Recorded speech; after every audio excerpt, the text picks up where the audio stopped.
Boa noite. Meu nome é Eduardo, sou trabalhador do Portal da Luz e antes de mais nada gostaria de agradecer a Clara, trabalhadora da Casa Caminheiro da Luz, pelo convite, pela oportunidade de estarmos aqui hoje reunidos nessa conversa, nesse bate-papo a respeito do Evangelho de Jesus, a respeito de Jesus, a respeito da doutrina espírita. Quero agradecer também ao meu amigo Alexandre Borges, que proporcionou o equipamento para que nós pudéssemos estar aqui conversando com vocês a respeito do tema que nós escolhemos. Sem ele eu não conseguiria realizar. E até já adianto, peço para vocês alguma compreensão, porque é a primeira vez que eu faço esse tipo de trabalho. E se houver aqui algum problema técnico, eu peço que vocês já de antemão me perdoem, tá certo? Mas Deus é nosso Pai, Ele vai nos ajudar e eu vou conseguir chegar até o final do que nós nos propusemos. E eu conto com a misericórdia de vocês também, tá certo? Então, feita a apresentação, feitos os agradecimentos, agora, meus amigos, eu convido a todos para que nós nos unamos numa prece. Não podemos falar de Jesus, falar do Evangelho, falar da doutrina espírita, sem pedirmos a Deus as suas bênçãos, a sua proteção e, acima de tudo, a sua inspiração, para que nós consigamos alcançar o melhor entendimento possível acerca do assunto que a gente escolheu para dialogar com os amigos hoje. Então, meus amigos, eu peço a todos que fechem os seus olhos, que se coloquem numa posição confortável, que abaixem as suas cabeças, para que nós possamos nos unir em pensamento e coração, nos elevando nesse momento a Deus, nosso Pai, Criador do Universo, Autor da vida, a Jesus Cristo, nosso Mestre, nosso Guia Maior, para antes de mais nada agradecermos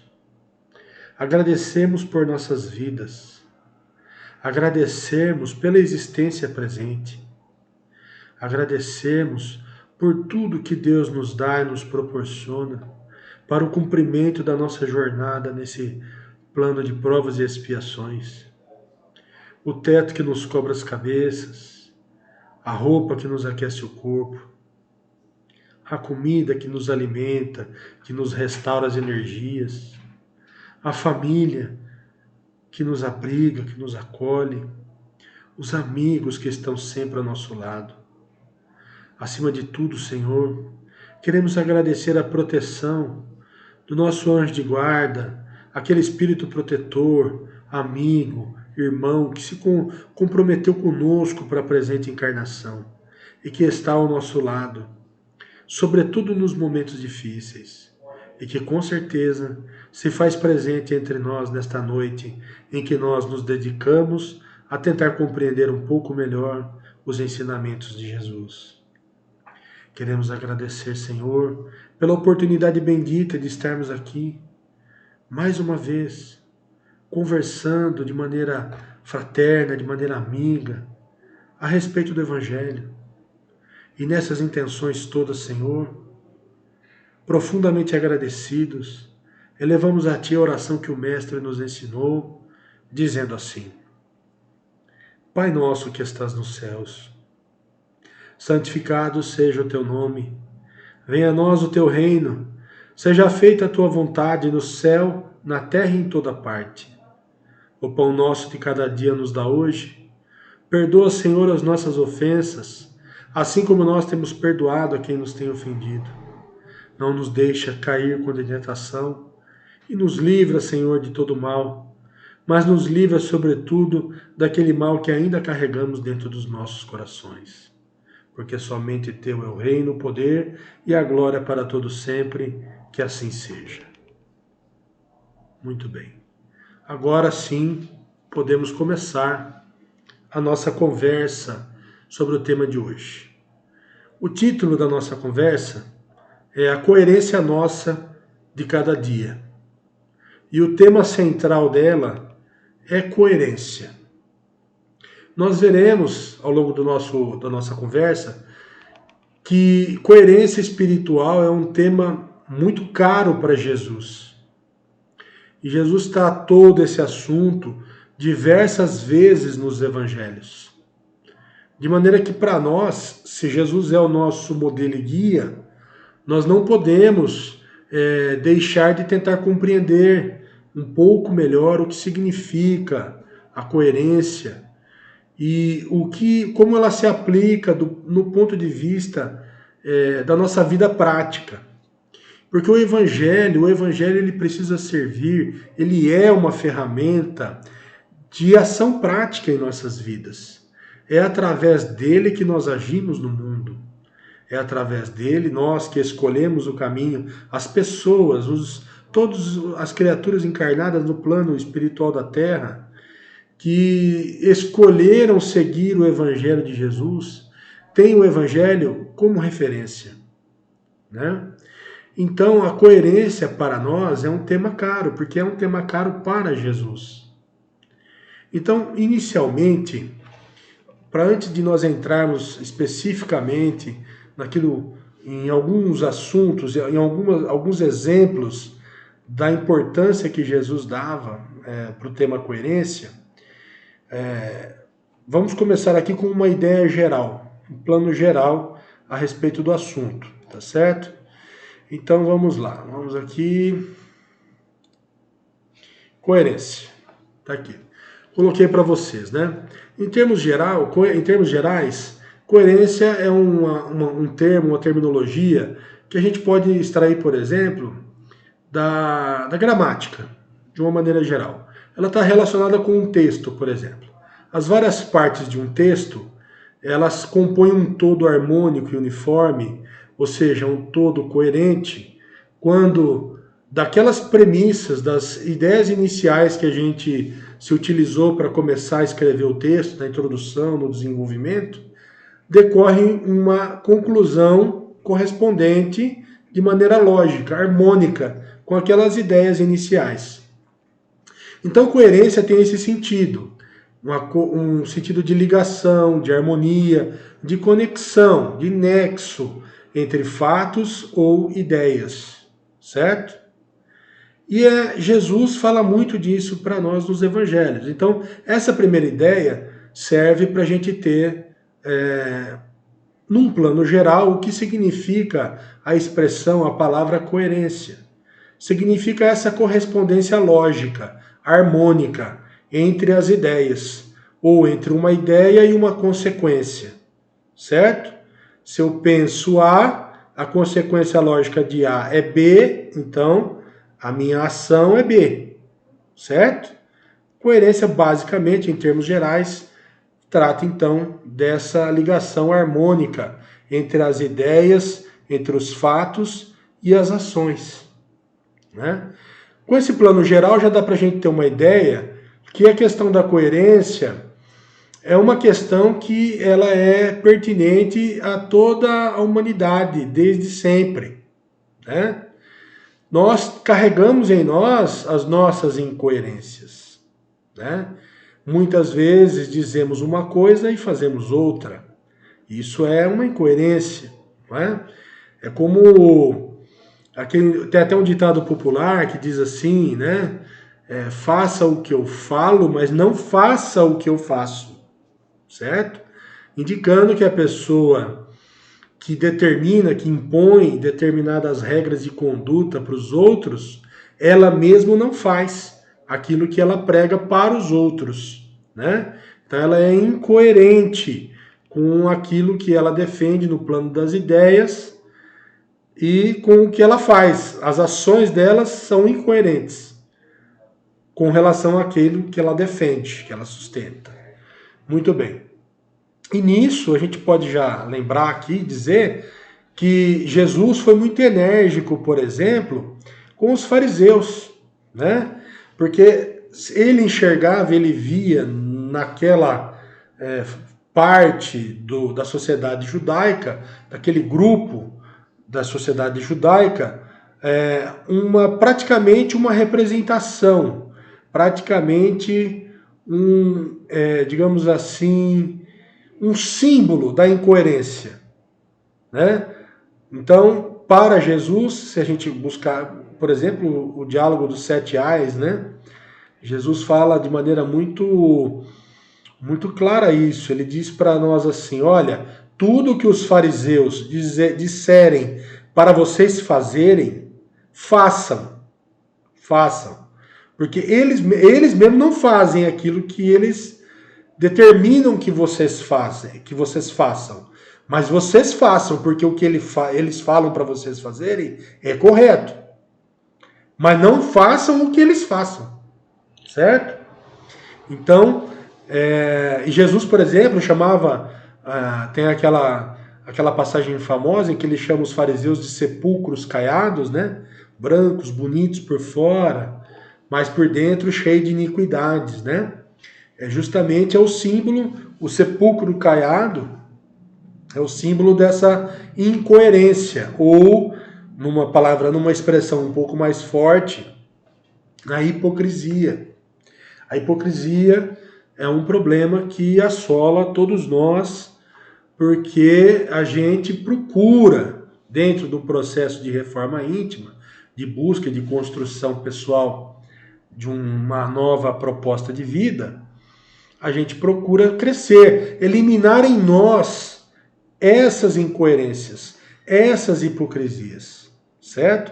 Então, quando nós falamos assim, olha, faça para os outros aquilo que você gostaria que fosse feito para você, mas quando chega no seu momento de dar o testemunho, de fazer para o outro aquilo que você gostaria que fosse feito para você, você não faz.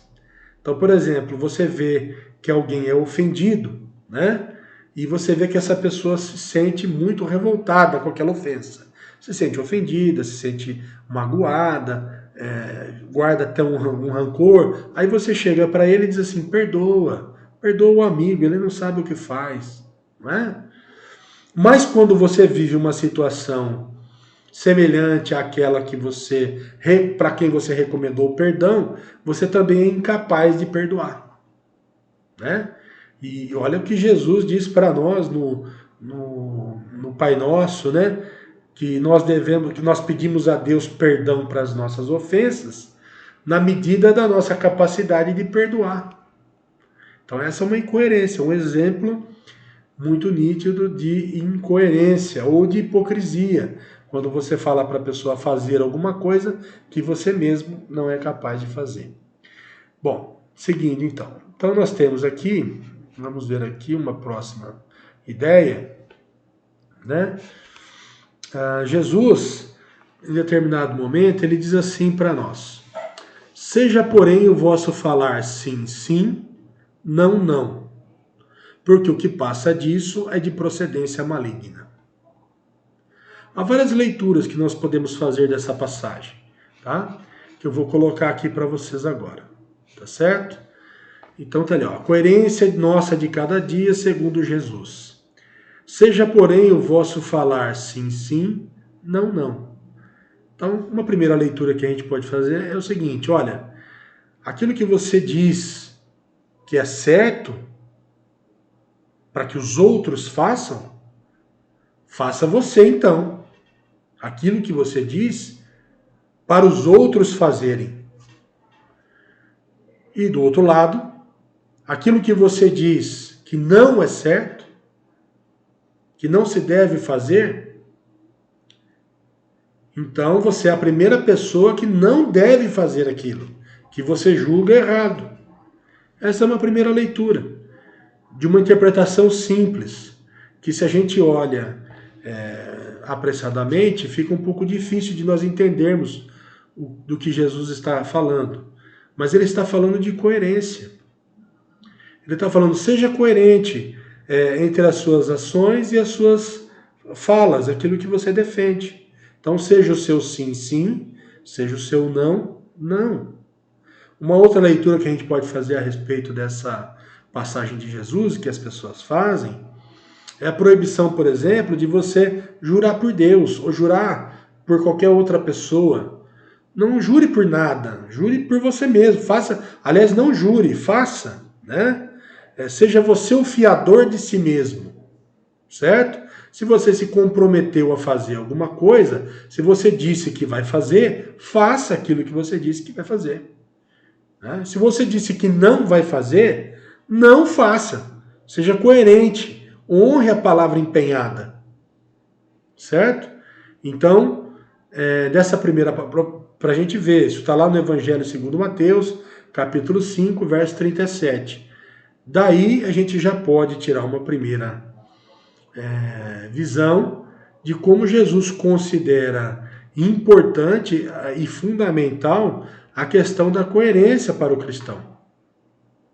Então, se nós, cristãos, espíritas, né, que nos propusemos a seguir Jesus como nosso modelo e guia, né, porque se Jesus é o nosso modelo, é aquela proposta que nós nos propusemos a alcançar, né? E essa proposta nos orienta, nos guia, nos direciona. Então nós devemos seguir aquilo que ele nos propõe para a vida, para a construção de uma vida feliz. Então a coerência, ela é ao alcance dessa virtude da coerência, né? Ela é uma chave de felicidade pessoal.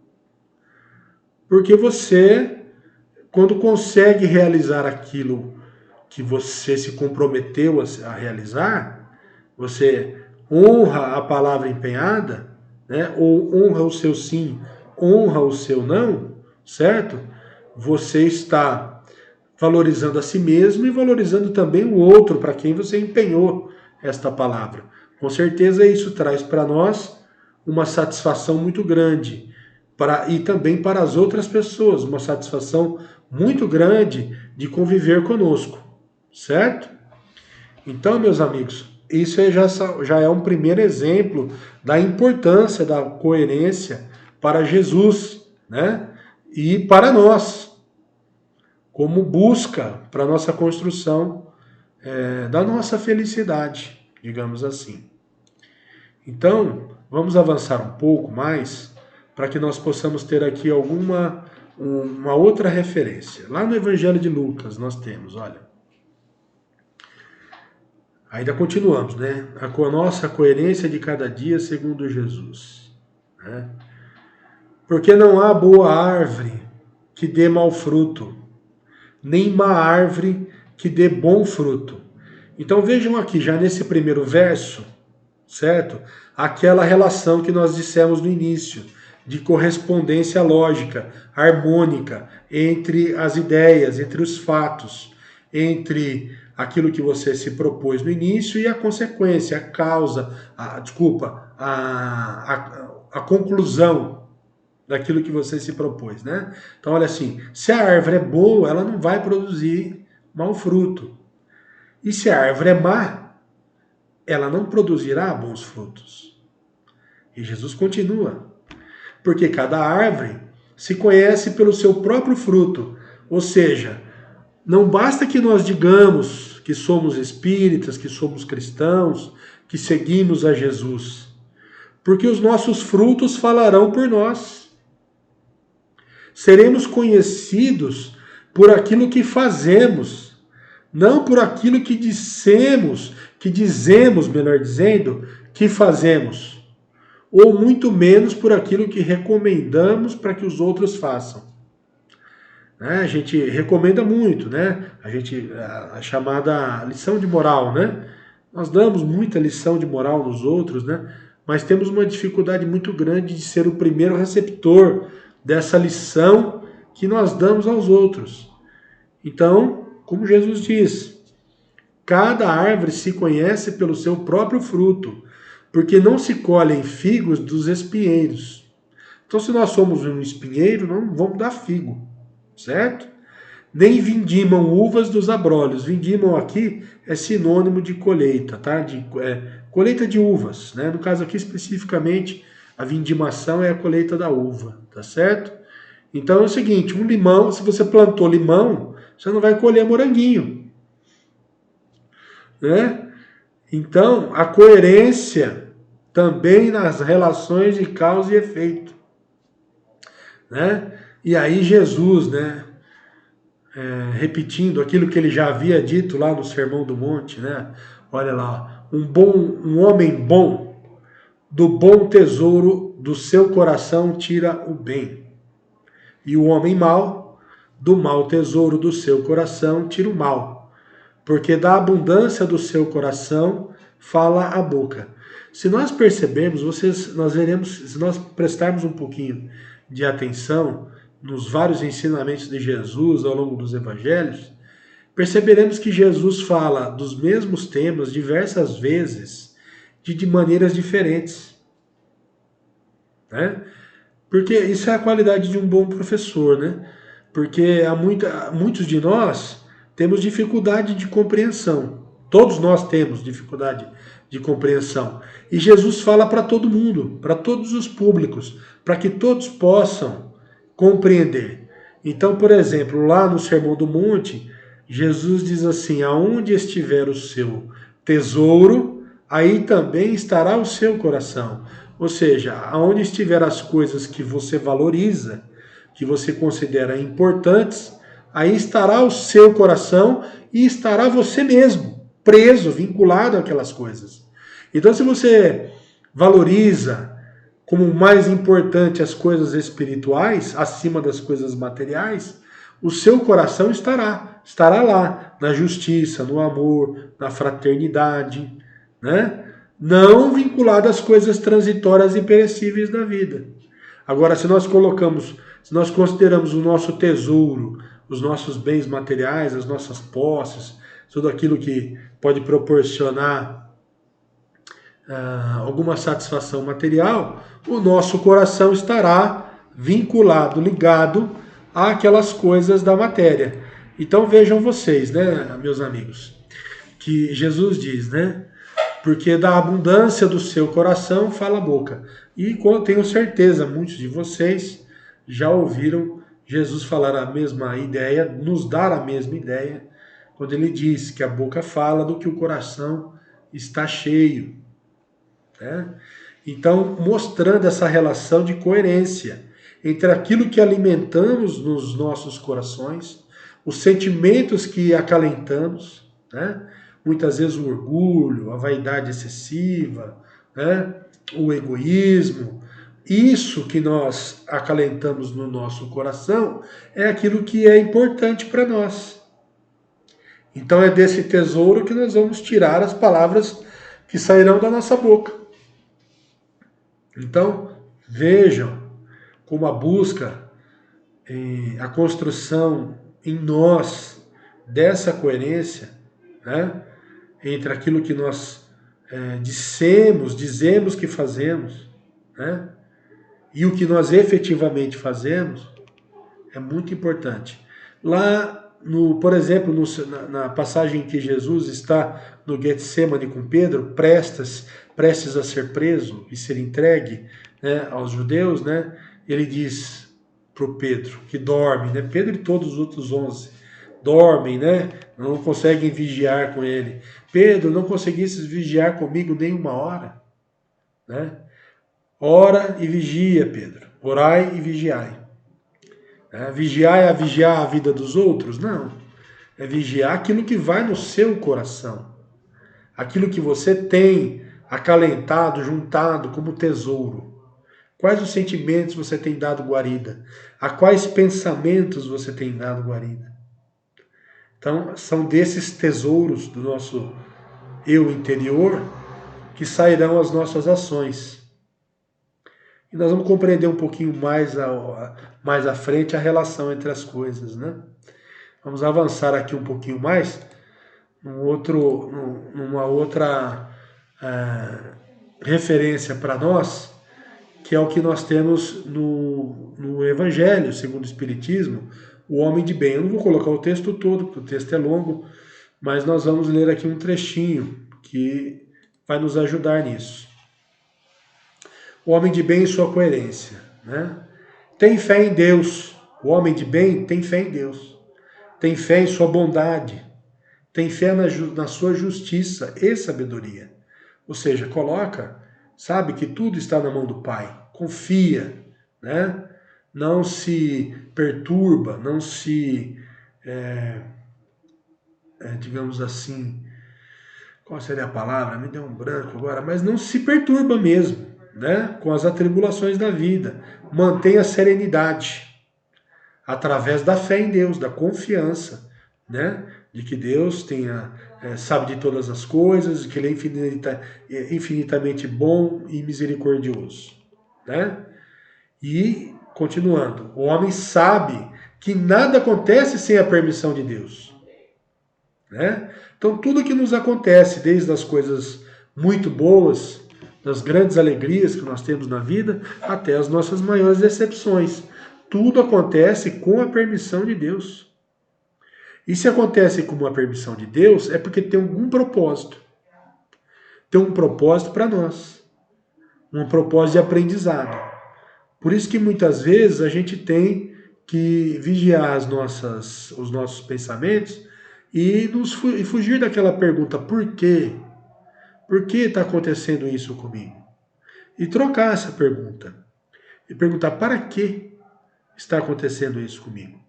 Qual é o ensinamento? Qual é a proposta de Deus para mim aqui? Já que nada acontece sem a permissão de Deus, já que Deus é misericórdia, já que Deus é infinitamente bom e que sabe de todas as coisas, e que sabe inclusive das minhas limitações, significa que você é capaz de vencer aquela situação difícil.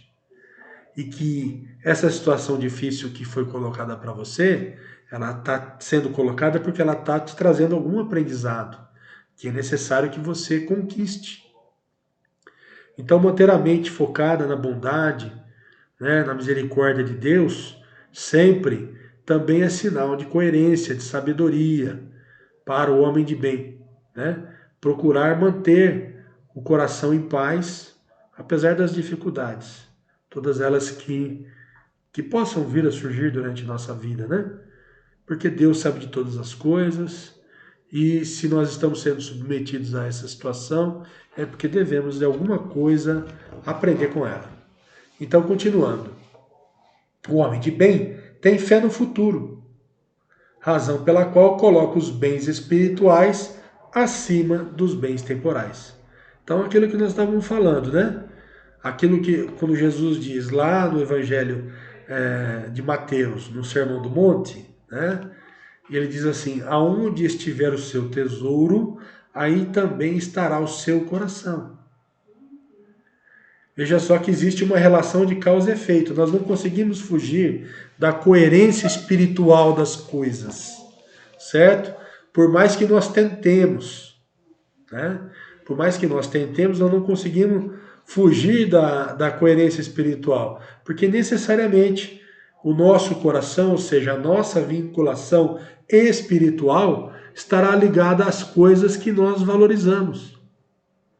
Então, se nós valorizamos a amizade, o amor, a justiça, acima dos bens materiais, né, nós estamos com o nosso coração vinculado na espiritualidade maior, certo? E sabemos e deveremos, né, obviamente, saber nos comportar, não nos colocando numa situação em que nós sejamos escravos da materialidade, escravos das coisas transitórias, escravo do dinheiro, escravo das posses, né? Em que nós trabalhamos apenas e tão somente para acumular bens perecíveis. Que nós saibamos utilizá-los para a nossa felicidade e para a felicidade daqueles que nos cercam e a quem muitas vezes nós podemos, de alguma maneira, ajudar, né? Sabemos que a matéria ela é meio, não é um fim em si mesmo, né? Então o homem de bem tem essa consciência, daí porque ele tem fé no futuro, razão pela qual coloca os bens espirituais acima dos bens temporais. Muito bem. Então, continuando, para a gente já partir já quase pro fim do nosso bate-papo aqui, né? ainda vamos avançar um pouquinho mais, mas já quase encerrando. Então, o verdadeiro homem de bem é aquele que pratica a lei de amor, a sua lei de justiça, de amor e caridade na sua própria pureza, na sua maior pureza, né? Então ele se interroga sempre a própria consciência sobre as atitudes que tomou, né? E perguntará se não violou essa lei, se não fez o mal, se fez todo o bem que podia, se ninguém tem motivos para se queixar dele. Enfim, se fez tudo quanto queria que os outros lhe fizessem. Então, a coerência, a correspondência entre aquilo que nós aprendemos na doutrina espírita, né, ela é a chave da felicidade. Né? Nós aqui, a coerência nossa de cada dia segundo o Espiritismo. Né? Então, lá no texto, a questão 918 do Livro dos Espíritos, né? A questão do 918, ela nos diz assim, né, na resposta: o verdadeiro homem de bem é aquele que pratica a lei de justiça, amor e caridade na sua maior pureza. Né? Então ele se interroga constantemente sobre as atitudes que tomou. Né? Essa interrogação constante, essa atitude filosófica, né, diante dos atos praticados todos os dias, né, se perguntando se não violou a lei de justiça, de amor e caridade, se não fez o mal, se fez todo o bem que podia, se ninguém tem motivos para se queixar dele, enfim, se fez tudo o que podia, né, em favor dos outros e não fez nada que pudesse prejudicá-los, é uma ferramenta de construção dessa coerência, né, que a doutrina espírita nos dá, né, lá na resposta à questão 918. Então nós temos, através desse processo de autoquestionamento, de autorreflexão constante, um mecanismo de avaliação de nós mesmos, para que nós saibamos responder a quantas anda a nossa coerência espiritual. Né? E se nós conseguir o resultado disso, nós sabemos, é a sensação de paz, sensação de alegria, de felicidade, né? Uma sensação de harmonia, de paz interior, quando as nossas ações elas correspondem, né, àquilo que nós acreditamos. Né? Quando nós fazemos aquilo que nós aprendemos quando vamos no centro espírita, quando vamos nos grupos de estudo, quando participamos de palestras ou de conversas como essa que nós estamos tendo hoje. Então, para a gente encerrar já, partir para o encerramento, né, da nossa conversa, eu gostaria de pedir paciência de vocês mais um minutinho aqui, que nós vamos trabalhar mais um último assunto. Aqui. Muito bem. Então nós estamos falando da questão 918 do Livro dos Espíritos, que nos traz essa ferramenta de autoavaliação, né? Que no final do dia, que nós nos interroguemos se nós fizemos todo o bem que podíamos, né? Se não prejudicamos ninguém. Né? Essa ferramenta é uma ferramenta de autoinvestigação da própria consciência, que permite saber a quantas anda a nossa coerência, né? Ou a nossa incoerência, né? Com relação ao que Jesus nos ensina, ao que a doutrina nos proporciona de conhecimento.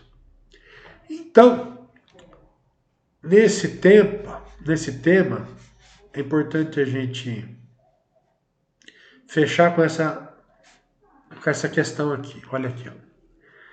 Lá no Evangelho segundo o Espiritismo, capítulo 15, item 10, né, está dito assim, ó: submetei todas as vossas ações ao controle da caridade, e a consciência vos responderá.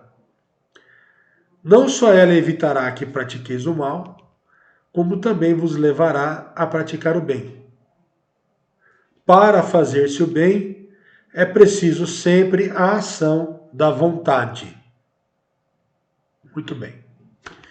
Então eu coloquei ali em cima, ó, desejo, entre desejo e vontade, nós temos a coerência, certo? Aquilo que nós aprendemos na doutrina, todo o ensinamento de Jesus, todos os postulados espíritas, a imortalidade da alma, né, as vidas sucessivas, a lógica da lei de causa e efeito, tudo aquilo causa em nós, provoca em nós o desejo de sermos melhores. Correto? Então, a manifestação desse sentimento de sermos melhores, de nos transformarmos a cada dia em pessoas melhores, no plano das ideias, no plano metafísico, no plano abstrato, é o que corresponde ao nosso desejo. Desejamos ser mais caridosos. Eu desejo ajudar na casa, nos trabalhos caritativos da casa. Eu desejo ser um voluntário num trabalho social, certo? Eu desejo ser mais estudioso da doutrina espírita. Eu desejo ser mais compassivo, né? Ter mais compaixão. Eu desejo perdoar com mais facilidade. Tudo isso a doutrina espírita, Jesus, né? Quando nós lemos os evangelhos, provoca em nós esse sentimento, esse desejo. Mas entre o desejo no plano metafísico, no plano abstrato, e a realidade concreta, tem o espaço das nossas ações. Então, quando os nossos desejos metafísicos, abstratamente considerados, se exteriorizam no plano concreto através das nossas ações, aí eles deixam de ser desejo e se transformam em vontade. Filosoficamente falando, as nossas ações correspondem à nossa vontade concreta. Poderíamos dizer, as nossas ações equivalem aos nossos desejos reais. Porque dentre a multiplicidade de desejos que nós temos, desejamos ser melhores, mas também desejamos continuar sendo ainda orgulhosos e egoístas, né? Desejo aprender a ser menos apegado às coisas materiais, mas eu ainda continuo desejando ter poder, né? Acumular, né? Então, nesse conflito de desejos, aquilo que se exteriorizar no plano concreto é a nossa vontade de fato. É o nosso desejo concretamente considerado. Daí porque, né, o texto diz assim para nós: para se fazer o bem é preciso sempre a ação da vontade. É como se estivéssemos dizendo. É como se Kardec estivesse nos dizendo. Para se fazer o bem é preciso sempre concretizar o desejo em vontade. Aquilo que estava desejado no plano abstrato, metafísico, se transformar em realidade. O bem que desejamos precisa ser concretamente realizado. No plano real, material. Então, sair do plano abstrato, do plano da ideação, do plano do subjetivismo, para o plano concreto. Então, desejo fazer o bem? Faça o bem. Desejo participar de um trabalho voluntário? Faça, realize. Essa é a sua vontade. Agora, se você fica no plano do desejo e não concretiza essas realizações, nós estamos sendo incoerentes com aquilo que defendemos. Então, meus amigos, uma contribuição para que nós possamos refletir um pouco mais a respeito desse tema da coerência, para que nós possamos nos vigiar a nós mesmos, vigiar as nossas ações, para que nós possamos conquistar um grau de correspondência cada vez maior entre aquilo que pensamos, aquilo que aprendemos e defendemos como cristãos, como espíritas, e aquilo que fazemos de fato. essa é uma das chaves para a transformação pessoal que a gente precisa construir em nós, que todos nós estamos fazendo, né? E para a nossa felicidade, e para a felicidade dos outros, né? Então quero agradecer muito os momentos que nós estivemos juntos aqui, e que Deus abençoe a todos, a nós todos, né? Com muita sabedoria, nos momentos em que formos chamados a testemunhar aquilo que temos aprendido com Jesus, com a doutrina espírita, para que nós sejamos coerentes com aquilo que aprendemos, que as nossas ações reflitam os nossos desejos mais sinceros de transformação moral. Muito obrigado a todos, uma boa noite.